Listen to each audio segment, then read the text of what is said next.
پہلا سوال، نبوت کی مہر حضرت محمد صلی اللہ علیہ وآلہ وسلم کے جسم مبارک کے کس حصے پر تھی؟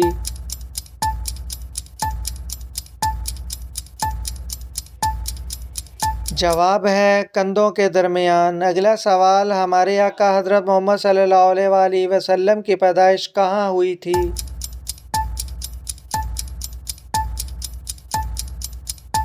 جواب ہے مکہ مکرمہ میں۔ اگلا سوال، حضرت محمد صلی اللہ علیہ وآلہ وسلم کی پیدائش کا وقت کون سا تھا؟ جواب ہے صبح کا وقت۔ اگلا سوال، ماقیہ معراج کی سب سے پہلے کس نے تصدیق کی؟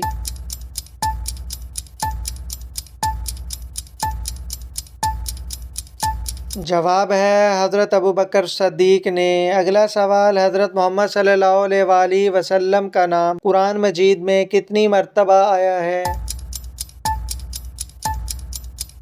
جواب ہے 4 مرتبہ۔ ویڈیو اچھی لگی ہو ویڈیو کو لائک، شیئر اور سبسکرائب کرنا مت بھولیے گا۔